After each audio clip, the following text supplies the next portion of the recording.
ញោមតែងតែចែករំលែកបងប្អូនប្រាប់ថាចាគិតល្អធ្វើល្អនិយាយល្អចា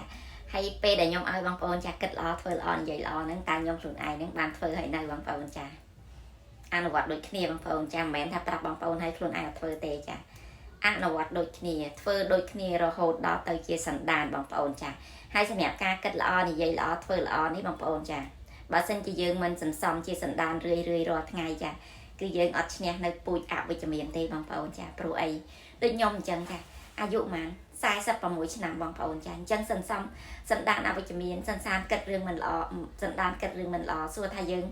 គិតយូរប៉ុណ្ណាហើយចាយើងគិតយូរហើយបងប្អូនចា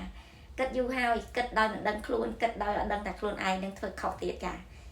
អត់ដឹងថាខ្លួនឯងនឹងគិតខុសទៀតគិតថាខ្លួនឯងនឹងគិតត្រូវហើយព្រោះភ្នែកមើលឃើញតែជាស្ដាប់ឮចាគេក៏អញ្ចឹងយើងក៏អញ្ចឹងដូចគេចាប៉ុន្តែពេលដែលខ្ញុំបានស្គាល់ច្បាប់នៃការស្រូបទាញ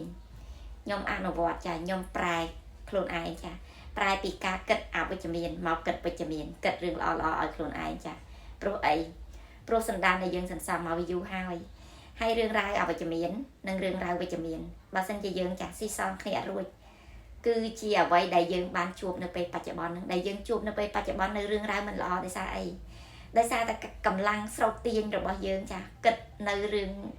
វិជ្ជមាននឹងវាបានតិចដល់អញ្ចឹងវាស៊ីសងគ្នាអត់រួចបងប្អូនចាស៊ីសងគ្នាអត់រួចគឺជួបជាប័ណ្ណពិសោធន៍ដែលយើងបានជួបរាល់ថ្ងៃហ្នឹងចាអញ្ចឹងបងប្អូនកុំឆ្ងល់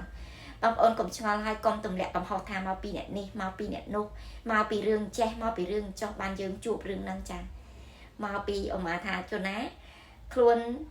ជួបនៅប័ណ្ណពិសោធន៍ជីវិតចា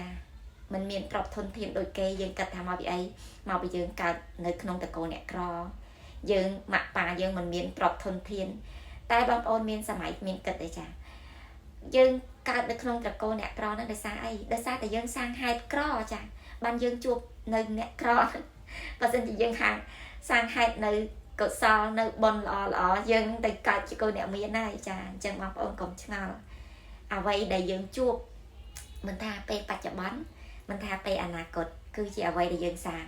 យើងជួបពេលបច្ចុប្បន្នគឺជាអ្វីដែលយើងសាងនៅពេលអតីតហើយអ្វីដែលយើងជួបនៅក្នុងពេលអនាគតគឺយើងសាងពេលបច្ចុប្បន្នអញ្ចឹងចាបើសិនជាពេលបច្ចុប្បន្នយើងកំពុងជួបអីបងប្អូនប្រឹងសាងបណ្ដោះស្រាប់ព្រោះ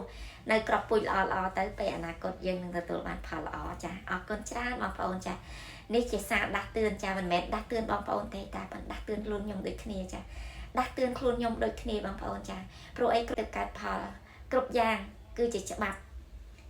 នៃកញ្ចក់បងប្អូនញញឹមចាដូចខ្ញុំអញ្ចឹងចែករំលែកទៅដោយស្នាមញញឹមបងប្អូនទទួលឡងស្នាមញញឹមខ្ញុំក៏ទទួលបានរូបភាពញញឹមដែរចាញញឹមបែបណាឃើញវីដេអូញញឹមហើយសំខាន់មួយទៀតពេលដែលខ្ញុំញញឹមចេញអស់ពីចិត្តចាសូម្បីតែការខមមិនក៏ខមមិនពាក្យល្អលើកទឹកចិត្តសរសើរចានេះហើយជាអ្វីដែលខ្ញុំបានបណ្ដោះដែលខ្ញុំបានសាបព្រោះនៅក្របពូជនៃសេចក្តីល្អបងប្អូនចាអញ្ចឹងសេចក្តីល្អនេះបងប្អូនចាគួរសន្សំរឿយជាអបនិស្ស័យព្រោះអីជីវិតយើងមានអត់ច្រើនទេចា10ឆ្នាំមានអត់ច្រើនតែដូចខ្ញុំនេះអស់5ដងហើយបងប្អូន10ឆ្នាំអញ្ចឹងតើមាន10ឆ្នាំប្រហែលដងទៀតចាអញ្ចឹងជីវិតរបស់យើងបើមានឱកាស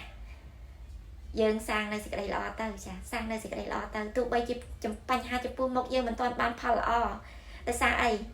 ដោយសារយើងសងអារឿងរ៉ាវអវិជ្ជមាននឹងវាអត់ទាន់រួចសងនៅអំពើដែលយើងបានសាងនឹងវាអត់ទាន់រួចទៅយើងទទួលបានមិនទាន់បានផលល្អហើយបើសិនជាអូម៉ាថាយើងសាងប៉ុណ្ណឹងហើយយើងគិតថាអត់ទាន់បានផលល្អអញ្ចឹងឈប់ធ្វើអាក្រក់វិញអញ្ចឹងវារត់តែធ្ងន់ទៀតណាបងប្អូនចារត់តែធ្ងន់ចាហើយការចែករំលែករបស់ខ្ញុំចាមានតែប៉ុណ្ណឹងបងប្អូនចាអរគុណច្រើនសម្រាប់ការស្រឡាញ់ចូលចិត្តបើគិតថាវីដេអូនេះមានប្រយោជន៍បងប្អូនចាចូល share ទៅកាន់មនុស្សរួមលោកឲ្យគាត់បានដឹងបានយល់អរគុណ